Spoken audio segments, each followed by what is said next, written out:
Welcome back, Buffalo Wild Wings, Lakeville, for the Friday football feast. Lavelle Neal III, our beloved Wobble, will join us here for Beating the Bears about 30 minutes from now. Meanwhile, Alec Lewis, who covers the Minnesota Vikings for The Athletic, at Alec_Lewis via the tweet machine is where you follow him, and subscribe to The Athletic, and you can give gifts of The Athletic for holiday cheer. It's very easy and inexpensive to do. TheAthletic.com for information. Are you excited to see Caleb Williams live? I am. Yeah, very much so. I mean, I watched all these quarterbacks knowing the Vikings were going to pick one of them. So I watched Caleb, and I watched Drake May, and I watched Jaden Daniels and JJ and all these guys. And Caleb, I mean, the film is you don't see much like it. I mean, the guy's just all over the place, got an incredible arm, can create. But I do wonder, like, how well he sees the field, how well he can progress in rhythm. So, make reads. Yeah, I mean, against this Flores defense, it's not the easiest, like, seeing him and watching him, but yeah, looking forward to it as PA is bending down and picking up something. And not what we want. A very athletic move. Sure, to get the top of the pen. I never again need to see PA's tramp stamp. I can tell you that much. That was not. You were not being your best when your best was required. Right now, I'm tired. Yep. So talk, Charge. Caleb Williams' game last week was probably his best game as a pro. It was filled with first read short completions, and they've tried to simplify the offense under new offensive coordinator Thomas Brown, and for a game it worked. Now, we have seen other teams beat the Vikings and avoid the Vikings blitz by doing the same thing. Matthew Stafford in that Rams game, it was quick decisions, quick dump-offs, making that first read. If that player's open, you're sending it there and see if that player can go make a play.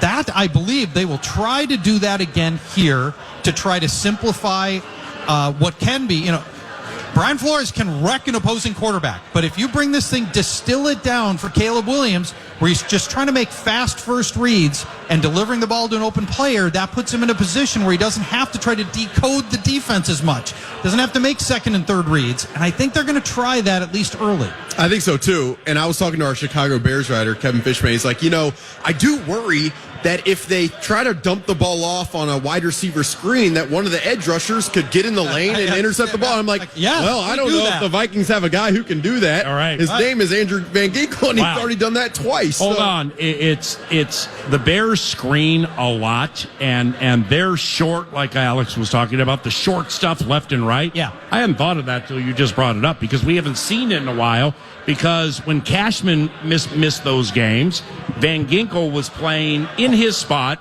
but in non-traditional AVG spots. That makes a ton of sense that they're going to make one mistake on one of these short little swings or screens, and there goes Van Ginkel. Wow, that's a good take. To me, this game is pretty simple just to analyze. Like, who wins the turnover margin? I mean, I always say that, but specifically, like, if you're in Chicago for Sam Darnold, this Bears defense has a lot of takeaways this year. I think they rank like 5th or 6th in takeaways. They have the players to do that. They will jar the ball loose, and then the Vikings lead the NFL in takeaways. So that stat to me is where it starts. And then, can the Vikings defense, which has been the best in the NFL at stopping the run, can it stop the run again and put Caleb Williams in long downs and distances where the pressure is turned up, where he has to hold the ball to find players in zones? And if they can do that, I think it's going to be a very tough challenge. There's a chance DeAndre Swift does not play in this game or plays hurt with this groin injury. Roschon Johnson is an interesting power back, but here's the thing on Roschon. He has basically no lateral game. All you have to do is square him up, and if you can take away the A gap on him and make him go wide, Roschon does not have that game in him, and that's where you can really get the Bears' run defense one-dimensional when Roschon's on the field. And I'll be interested to see if they scheme it that way to try to block up the A gap stuff and force Roschon to try to be lateral, because that's not who he is. He is a straight-ahead power back. Well, what about the running of Caleb?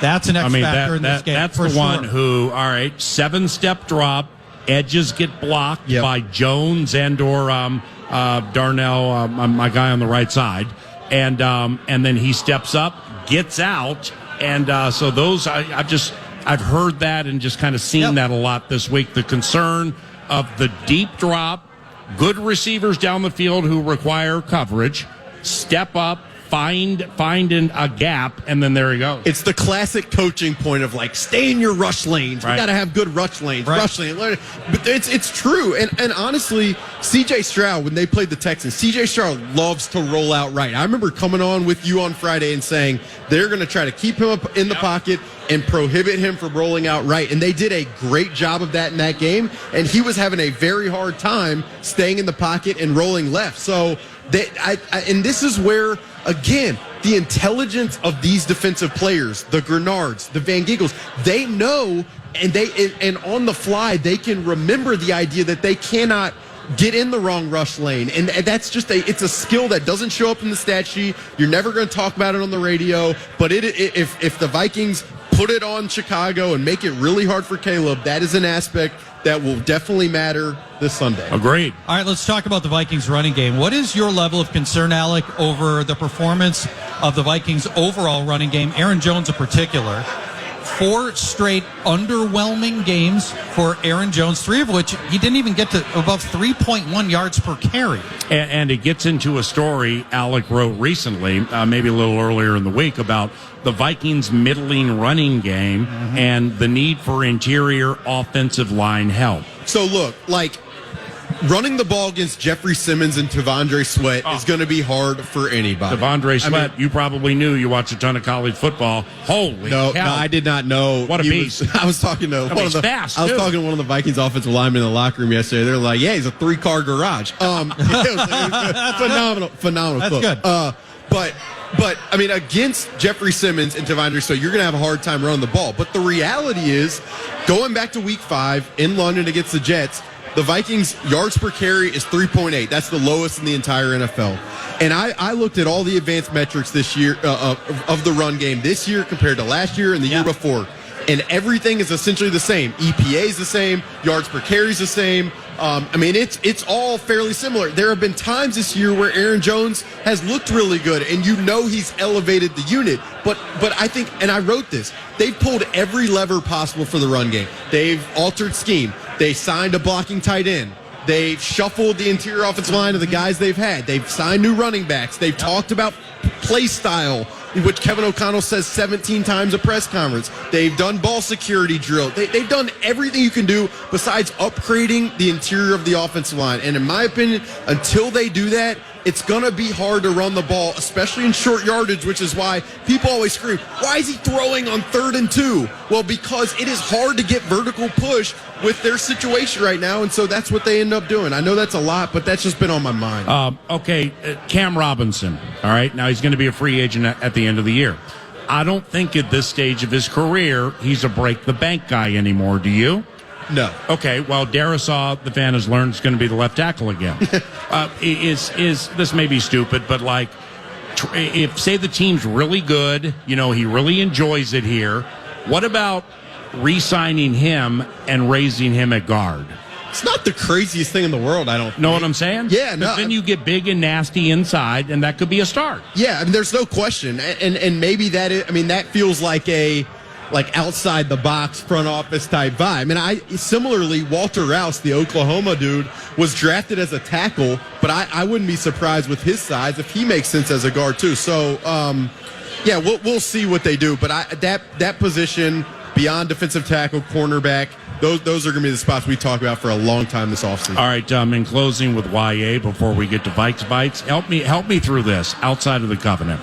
The Lions just lost their second heart and soul of the defense guy for the regular season, Alex Anzalone. Yep. Aiden Hutchinson before that. Those guys are heart and soul guys. And so this is the absolute target at which to shoot in the NFC.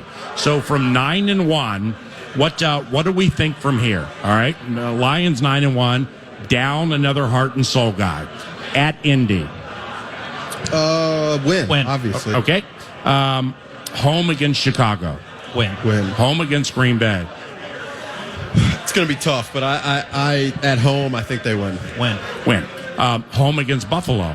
Loss to me. And by the way, schedule makers, 3 consecutive at home for the team everybody knew was going to be unbelievable. Right, thanks. It's quite convenient in December. Well done. Goodell probably listens, and he'll be hurt by that. How is Dean Blandino these days, or Ray Anderson? At Chicago. Win. At the Niners. I'll go loss there. Minnesota at Ford Field. I mean, it depends on what teams are playing for, but Lions will be favored. Okay, so that means you guys are basically thinking we have a 14-3 at worst, 15-2 operation up in this thing. PA, the offense is absolutely ridiculous with their talent and their coaching. I mean, the Lions' offense. I mean, it is like it really is like art watching it every week. Well, think about this. Granted, it was without Cashman, but we're talking about this ballyhooed rush defense, 74-4 against, 1 in the league, 4 rushing touchdowns allowed, second to the Chargers, and so on and so on and so on, and how it really improves with Cashman. Now, FICA, Fairness and Cashy Act. He didn't play in the Lions game. Right. But, I mean, the Lions, they just chewed up the Vikings on the ground in certain patches of that game. The longest run the Vikings have allowed this year is 45 yards. It was to Jahmyr Gibbs in that game. So that just shows you, okay, your run defense is really good. We know you got one guy down. Watch this. They have a watch this offense, and they come through every time. Well, they're built. I mean, their offensive line is just so good. And then again, the skill players are great. But that game, you talk to people after that game inside the Vikings building, and they'll tell you that they talk to Detroit. They're like, that's the most. You guys are the toughest that we've faced. Oh yeah. And there was a lot of back and forth adjustments being made in that game from the Vikings defense to Ben Johnson. Like, they were both sides working very hard on a possession basis to be ahead of the other unit. So I hope both teams are playing for something at that point, because to see those two teams with these two staffs go up against each other at full strength, like that is as good as it gets. Appreciate you. Thanks for stopping by, all right? Thank you. Very fun. Hey, Alec Lewis, ladies and gentlemen, does a phenomenal job covering the Vikes for The Athletic and TheAthletic.com. 2 segments to go, and the penultimate involves Vikes Bites, and that's next.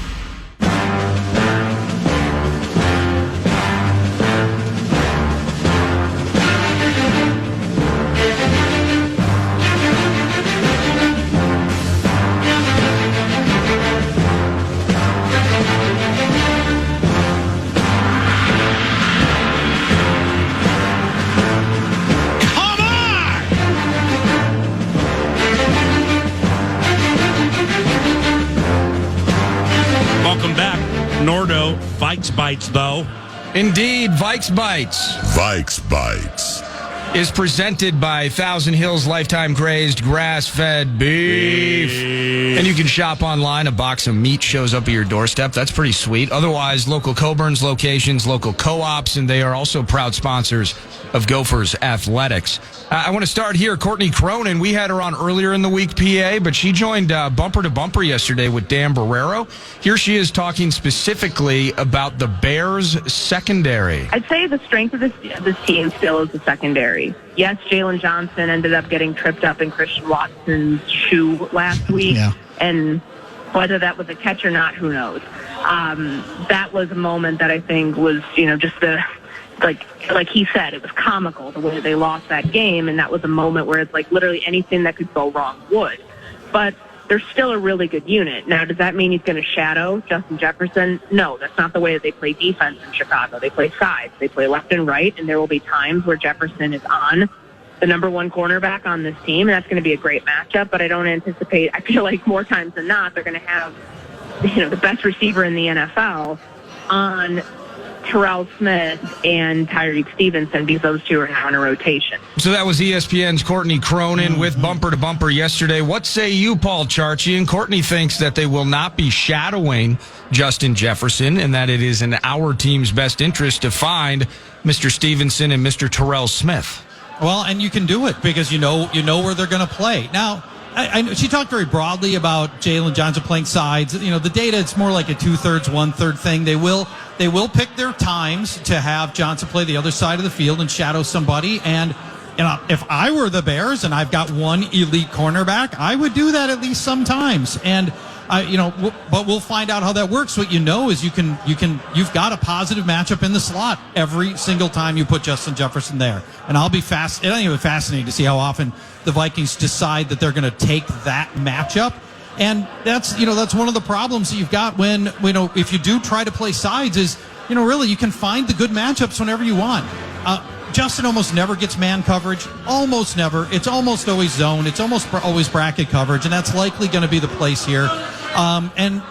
Nevertheless, Justin always gets his, right? There's never games where, and this Kevin O'Connell offense, where they're just like, we're going to decoy Justin Jefferson. There's never a matchup that's too good where they feel like, it's Sauce Gardner, we're not going to go to him. They always find a way to get the ball to Justin regardless of matchup, but this after Jalen Johnson, it falls off into guys that are just okay, and it's game on for Justin Jefferson in those situations. Vikes Bites! Thank you, Thousand Hills. Head coach of the Bears, Mr. Eberflus, talking about his opponent. Hey, that's us, the Vikings. Obviously on offense, Minnesota creates with their personnel some things that you have to work with and against. In terms of our defense, with Jefferson, Jones out of the backfield. And I apologize for that audio. It was super boring, and you can't get that 12 seconds left back in your life. But the reason I actually played that was just to kind of set up this simple question. Charch, do you think Matt Eberflus is on the hot seat with his Bears? No, he's already fired. It's over. You think it's over? Yeah, I think it's over. This is a must-win game for them. They're 4-6.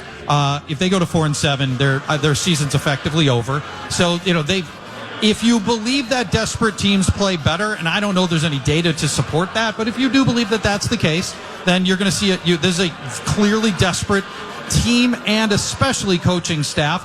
Eberflus has survived to this long only by the skin of his teeth, and he's counting really in many ways on Thomas Brown, the new offensive coordinator, to bring life back to this team and to turn Caleb Williams' career arc around. Unless they can win enough games that they are playing meaningful football late in December, and Caleb Williams has evolved into the player they thought he was going to be, this thing's over for Matt Eberflus.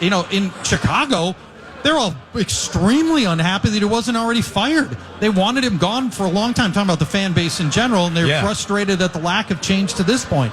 So it's, again, a lot of things have to break his way. I guess I shouldn't be so black and white to say that he's already gone, but it's going to take a big, big reversal from what we've seen from this Bears team. And, man, Paul and I talked about this earlier. This Bears team's got some quit in it, and that's the stuff that gets coaches fired. And that's the stuff that in addition to the losses, the 6 losses so far, I just think it's a 10% chance that he hangs on to his job at the end of this year. Vikes Bites! Thank you, Thousand Hills. You mentioned Caleb Williams. Here he is talking about Brian Flores' defense. He's the king of cover zero blitz and finding a bunch of different ways to do it. They'll switch it up and just fly 22 out 2 yards away from, me and fly them all the way back to, the safety and things like that. So the combination, that's Caleb Williams, and then you mentioned Thomas Brown. He's calling plays for Bryce Young in Carolina a year ago. Now he has this opportunity in Chicago with Shane Waldron going bye-bye. But how would you analyze a Charch in terms of this is a team that last week, albeit in a loss, blocked field goal and all, that it was quick game, all game, getting the ball out as quickly as possible. You saw him put nearly $170 on the ground, and frankly, Caleb Williams had the best rushing attack on his own last weekend with 70 yards. Flores versus Caleb, are we going to stymie the rookie, and how do we do it? I think you have to take away the one thing he's proven that he can do, which is that quick passing. I think you got to get your cornerbacks up on the receivers within 5 yards. Take your chance. Keenan Allen is not going to beat you deep. Keenan Allen's not going to run past you. I would play a lot of press coverage so you take away the short passes and make Caleb Williams sit in the pocket and make his reads and wait for the plays to develop. Now, the Vikings do sometimes get hit on those 12, 15-yard middle of the field between the zone stuff, and so you're going to take some chances on that. But that's how I would approach it. I'd make him make his reads because you're going to take away the first read with tighter coverage than the Vikings normally have, and see if Caleb Williams is developed into the quarterback who can do that, because We have seen no proof of that. I mean, he'd have to develop that now in this game. He's never done it to this point. So that'd be the approach that's the approach I would take. Vikes Bites. Brought to you by Thousand Hills. Earlier in the show chart, you were mentioning the potential feast opportunity of TJ Hawkinson this weekend. Mm-hmm. And Josh Oliver, if he does not play, we'll get the official word later this afternoon. But what do you think in terms of the way that they've brought him back? And in some ways, they've limited his snaps. And in some ways, Josh Oliver has actually benefited from TJ Hawkinson being on the field. Is there any chance that instead of the focus immediately, of that workload immediately going to TJ, what about Johnny Munt taking some of those Josh Oliver reps? Well, he'll probably take most of them, I think. But whether or not he turns into a target in the passing game, to me, the drop-off in talent from Hawkinson to Munt is so severe that I think you're getting cute if you try that more than once or twice a game. You'll be able, we've seen Johnny Munt make a few catches, but I think that's, to me, that's going, again, you're just doing that to try to find a particular mismatch, try to surprise the Bears, but I don't want to see TJ Hawkinson's role in the passing game reduced because he's a special tight end with special skills, and I don't want Monk taking those passing reps away from him. Well, I'm totally with you. I've been a bit surprised. Maybe I shouldn't be, since he returned, save for the Jaguars game, which they probably needed to go to him more than they did. But it's actually, we've seen, versus TJ having that big blow-up game per se, we've seen Josh Oliver benefiting from TJ being on the field. So in some ways, I was just thinking, is this, if we can continue to utilize that while we still work him into the mix on a full-time basis, maybe Munt is that other option. But maybe you're right. Maybe I'm just getting too cute with that idea. Vikes Bites, time for one more. Vikes Bites, thank you, Thousand Hills. Simply enough, Reisner's the dude now, right? I mean, unless something catastrophic happens, you don't play around with this. It's not Ed practicing on a day-to-day basis, trying to get his job back. It's just Reisner moving forward, right? I didn't know you were asking. Yeah, it is. You think so? Yeah. Unless, we discussed it a little bit early in the week. It's no matter what led to Ingram being demoted. And I would believe it's now he's through all the starts. It's like this still is happening. This can't still happen, after we talked about it, say, a year and change ago. But with Ed, when you powerhouse ahead in the running game, he's going to be better at it than Dalton. Mm-hmm. When it comes to nimble feet and knowing all of the plays and the twists and the switches and everything that happens in the pass protecting game, Dalton's going to win that battle.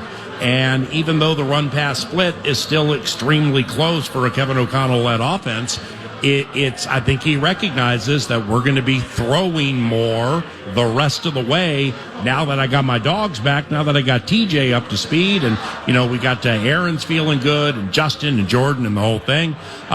So I just anticipate that Dalton A absolutely will be the starting right guard the rest of the way, unless he gets hurt. And B, I think they're going to start throwing more, dramatically more at times than they pass, and quite honestly, it could begin this weekend. Because Reisner's just better. He's a better pass protector than he is a run masher. Yeah. And the other part of this that I think the Vikings need to give Reisner a long look so they know for sure whether or not he's an option for next year. Mm-hmm. I think they know that at this point, Ingram is not, I believe, not somebody they want going forward as their starter next year. They want to make sure they know what they've got in Reisner to see if he's an option or if they need to address this guard position in the offseason. And, right now, it looks like it's something they have to do. But if Reisner's going to play at an adequate level to be your starter next year, that solves one of your offseason problems. And right now, you just don't know until you give Reisner some more reps. Those are Vikes Bites. Thank you very much, Nordo. When we return, the final segment of the Friday Football Feast from Buffalo Wild Wings Lakeville features Lavelle Neal III, Star Tribune columnist by day, a Bears devotee by morning, noon, and night, and Beating the Bears is next. Ooh, I can't wait until tomorrow. All right, the final segment today, 9 to noon, at the Friday Football Feast from Buffalo Wild Wings Lakeville. We'll make this one the marathon, courtesy of FVP Batteries and FVPparts.com. When we reach for what works to close the radio show, well, there's nobody better to handle this than main man and card-carrying member of the Love Covenant since 1998, columnist for the Star Tribune. And from the south side of Chicago, this is his favorite football team we've talked about for multiple decades, Buffalo Wild Wings Lakeville. How about a round of applause for our buddy Lavelle E. Neal the third? What's up, Lakeville? What's up, Trey? What's going on? Hey, $2.57 for a gallon of gas in Lakeville. What up? That's a good deal. Wow. Oh, geez. Do you remember when the Vikings used to never win at Soldier Field? That was a long time ago. It's becoming a long time ago. Yeah, they're going for 5 in a row this weekend. Vikings are favored. Who do you like in the game and why? Well, the Bears have a chance of winning this game if Sam Darnold turns the ball over. And he's been turnover prone, especially the last few weeks.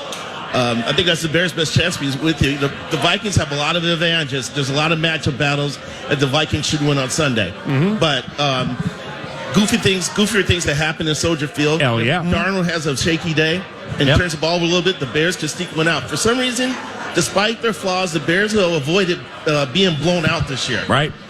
They have given up yards, but they haven't given up points. Right. They've held teams at home to field goals instead of touchdowns. And they're going to have to play a game like that on Sunday if they're going to try to come out with with the money, as you like to say. Okay, and A, love you. B, I know you have a really good memory, so let's think back to Tuesday when we last saw each other. Yes. Like Nordo said, eat that microphone. Oh, my bad. It's okay. Now, I'm going to segue to you with this to see what your answer is. And if it's a certain answer, I think you and Paul Charchian are going to talk for 5 consecutive minutes, and here they are. All right. So Sylvie from Waddle and Sylvie. All right, he was on 9 to noon yesterday. Oh, he was? Wow. And he had to open the show. And he said he still would take Caleb Williams over every other rookie quarterback. He laid out his reasons why. Would you? Yes. I mean, hindsight's 20/20 because of things that have happened. I think it's really not fair to start drawing conclusions with 10 games until a rookie season. I think you have to look back on this draft 3 or 4 years down the road to see who really screwed up and have your official, let's redraft the 2024 draft. Come on, man. That's such a whamsy-pamsy answer. Everybody, in 3 years, everybody knows. Wait, let me the do my answer is Dak obvious in 3 It's the same thing for trades and drafts. You can't really determine how a trade's going to go. We don't know exactly how the Wolves trade with the Knicks will turn out for another couple years either. You know, it's easy to make the initial. It's easy. Then it's easy. That's all I'm saying. The initial reactions are great because it's a talker. It allows people to start arguing. It allows people to start dunking on people. Yeah, Jalen Johnson should have been taken in front of. Jaden Downing should be taken in front of Caleb Williams. Everybody would take a Caleb Williams with the number 1 pick. The Commanders would have taken Caleb Williams with the first. No, it's not. It wasn't framed up as a should have. Like, hey, who was wrong and why? I'm saying 10 or 11 into it with the recognition that of what you've seen, what you know now, and also the fair, honest recognition you can't start analyzing these guys until about 25 into it. I don't think you can start putting blankets on. Gets it, doesn't get it, might get it. So I'm saying we're in agreement there. Would you still, now knowing what you know, would you still take him over any other rookie quarterback? Absolutely. Wow. And I will tell you this too. Now, could I change situations? I would take Caleb number 1 overall. And I wrote about this before this season. It's becoming truer and truer every week.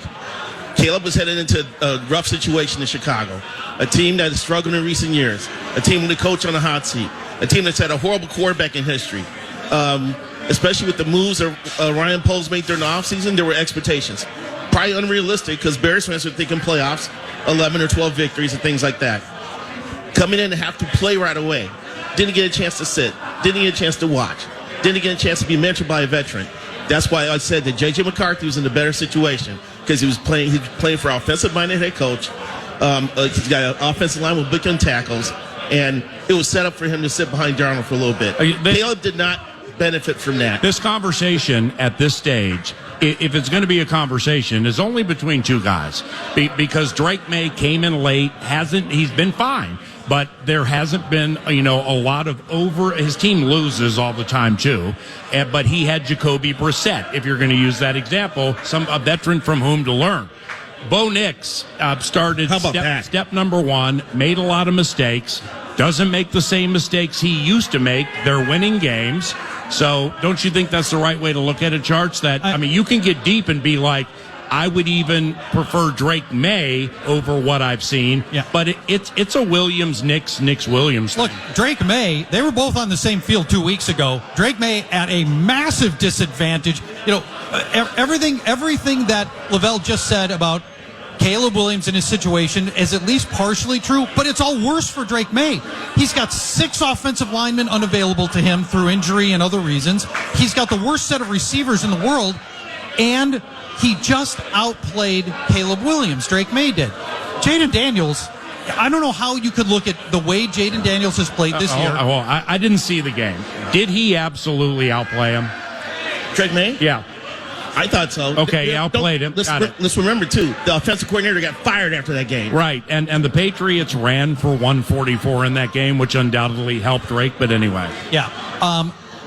To me, I don't know how you could look at what we've seen through 10 games and think Caleb Williams is still the right pick when Jaden Daniels looks like an amazing, instantly pro-ready player with an upside that we're not even tapping into yet. Yeah. He's tailed off since the rib injury. I wonder if he's still playing hurt. The play has tailed off a little bit, but he's also played Philadelphia and Pittsburgh the last 2 weeks. And I said this is a two-headed bit. No, my bad. It's a three-headed bit here. Yeah, it is. I mean, Bo Nix is in this conversation as well, and Bo Nix might win Rookie of the Year. Although I don't think Bo Nix gives you the upside. If Caleb Williams hits, he gives you upside that I don't think Bo Nix has. But Bo Nix is more pro-ready right now than Caleb Williams is. I was prejudiced against Bo Nix because the Bo Nix I remember lost to the Gophers in the Outback Bowl. And I haven't forgotten that. Okay, unforgivable. Yeah, and I still remember. Even in Oregon, I kept seeing him in Auburn colors. Right. So what he's done has been pretty amazing to me. Now, I did have some friends. I did know some people who follow football who really liked Jaden Daniels coming out of LSU. Yeah. Really liked him. And they thought he had a chance of being really good. And he's showing those skills right now. And he's doing it with Terry McLaurin, Olamide Zaccheaus, and Noah Brown. Right. Your quarterback, Caleb Williams, has got a future Hall of Famer in Keenan Allen, a lottery pick in Rome Odunze, and the 8th highest paid wide receiver in the league in DJ Moore. And he still can't find ways to reliably get those guys the ball. Some of it's his fault for holding on to the ball a little bit too long. We also have to remember, too, he had a stretch there where he only threw 1 pickup over 4 games and threw 7 touchdown passes. Yeah. He's thrown for 360 in the game. But bad offensive line, bad coordinator. I think he wasn't put in the right position to win. I think that's held him back. Yeah. I think last week it was encouraging with Thomas Brown, but this is an entirely different animal with crazy-ass Brian Flores in his defense this week. Okay, so you mentioned Keenan Allen, and it's I didn't know this till I got into it. His best game in his first year with the Bears, 5 catches, 41 yards, 2 touchdowns against Jacksonville. Last year, now granted with Justin Herbert, this and against a different Vikings defense.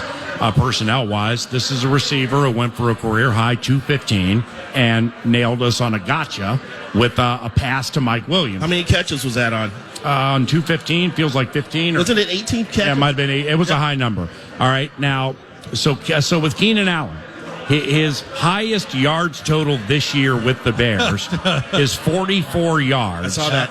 Right. I mean, so is he just an afterthought? Is he all done? Is it still trying to figure that out? What do you think?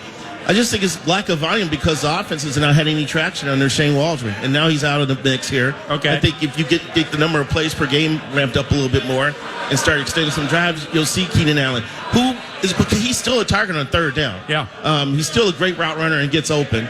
Even though he was playing with plantar fasciitis the first few games of the season as well. So, and maybe he'll have a flashback and say, hey, I remember this purple team. I caught 18 passes against them last year. Right. Woohoo! Right. Hopefully we'll see that. But I do think that Caleb has a love affair going on with Odunze because they're coming out of the same draft. And he likes throwing to him. When they moved the ball in the position to beat the Packers before that terrible blocked field goal that should have been called a penalty on the Packers. He hit Oduzzi twice, once on 3rd down and 20, and then on 4th and 6. He went to the rookie, and he came through. So, and I think DJ Moore's been a little perturbed at times because he hasn't been getting the ball when he's open. So there's a lot of stuff going on, man, with the Bears offense and trying to get things married up, getting the right routes, the right protections, and the right calls made. And hopefully they're in a better spot now with Thomas Brown calling the shots. Is this a must-win game for your 4-6 Bears? In terms of what? Must win. Yeah. If you have any hopes of going to the playoffs, you can't go to 4-7. You got to get to 5-6, right? Well, here's the thing: they got to get to 10, right? They got to get to 10 to have a safe chance of making the postseason. That means you have to go with 6 and what the rest of the way? Yeah, 6-1. Yeah, that's and with this schedule they have come up, they have the toughest schedule in the NFL. They do? Yeah. Which makes this a must-win game. Oh, right? wow. I mean, you're at Detroit. Right. So you have Flores, physical, fast, tricky defense that causes mental conundrums during the week. Correct. And then you have a minute to catch your breath. And you're at Ford Field 11:30 in the morning Thursday. They're all done. Exactly.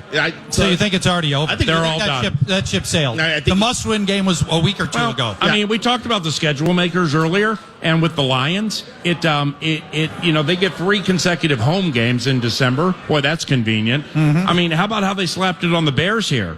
You're at 3 consecutive on the road, at Detroit on a short week, then you're at San Francisco, then you're at Minnesota. Oh, wow. That is brutal. Exactly, man. So those 2 horrific losses, the Hail Mary and the block field goal. Field goal. There was a leverage call on the Packers that wasn't called in that play, by the way. That is true. Yeah. That's a fact. That's the difference between being 4-6 and 6-4.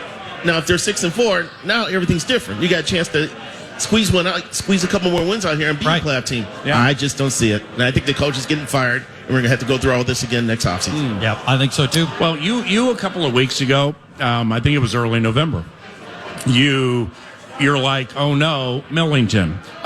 Oh no, Andrew Billings has gone to injured reserve. Yes. And I remember Billings, I think he played for Wyoming or something like that. I mean, I know he's a beef eater, and I didn't know how good he was against the run. And most importantly, I didn't know how impactful it was going to be for your team until I got into it this week. Thank you. So without Billings, most of the Arizona game, they allowed 213 rushing yards. Against New England, 144. Against Green Bay, 106. And then right around there, Washington, 168. So is this rush defense, because Tremaine Edmonds, a rangy, wonderful pass covering linebacker, super fast. I've never known him to be like big time run stopping guy. Likewise for TJ Edwards. Jack Sanborn will mix it up with anybody, anytime, anywhere. Right. And I've always liked him. So is run defense without Billings a legitimate problem? I got Aaron Jones in a big game Sunday. I do. Because of that. Teron Dexter's one of the tackles. Yep. He's more of a pass rushing tackle. He leads them in sacks. Yeah, he's not a run stopper. Zach Pickens was selected in the same draft as Dexter. Yeah. He'll be starting at the other tackle spot. He's not in the class of Billings. So that aspect of the Bears defense is vulnerable with a capital V. And I think it's going to come to fruition for the other the Vikings on Sunday. There's a lot of interesting matchups that are going toward the Vikings here.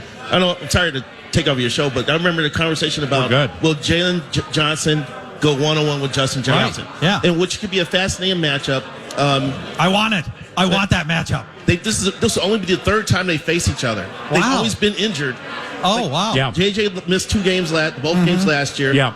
Johnson missed the 2 games before that. And the year before that, he got COVID and was injured. Wow. So this is only the 3rd time. In the 2 games they faced off, JJ's got 13 receptions for 245 yards and a touchdown. Oh, wow. So since then, Jalen Johnson's become an all-pro. Yeah. And but he also has Tyreek Stevenson, and I know he took that long ball L. But Tyreek's not bad. He's not bad. And he took him in the 2nd round. He sucks. And Kyler Gordon, their nickel, is scrappy and tough. What I'm getting at here is when Johnson went against Jefferson and the Vikings those previous times, Kendall Vildor was playing 50 snaps a game. That almost doesn't count. Someone had a fascinating chart on social media earlier this year. They had a X and Y graph, and the X was like average yards of separation in coverage, so the smaller numbers are better, versus the other y-axis was targets. All right? So imagine a map of the United States. Tyreek Stevenson was in his own quadrant, and it's a suburb of Tijuana. That's how horrible he's been. And everybody's picking on him. All right? Now, up in the Hamptons. Not bad. Up in the Hamptons, there was Sauce Gardner, there was Patrick Surtain, and Jalen Johnson. Plus the jackass that used to play for the Saints who got traded. Marshawn Lattimore. Marshawn Lattimore. So you will pick Jordan Addison should be on a huge game Sunday. All right. He's healthy, right? Because he's going to have your boy half the game. Good seeing you, brother. Thank you. See you too. Thanks. Hey, Lavelle Neal III, ladies and gentlemen. Paul Charchian, Jared Wells on sound, Nick Madden Street Team, and I'm Paul Allen. Thank you for coming out to the Friday Football Feast. Wednesday, we're at Buffalo Wild Wings Chanhassen from 9 to noon. Skol Vikings this weekend. Next time we chat, your football team's going to have 9 wins, and you're going to dig it. An early happy Thanksgiving to everybody, and God bless. Thank you for coming out today. Thank you for listening to KFAN. Bye-bye. 9 to noon. If it's good news or money, leave a message. Podcast today's Paul Allen Show, or listen back to previous show and interviews by going to the iHeartRadio app or KFAN.com.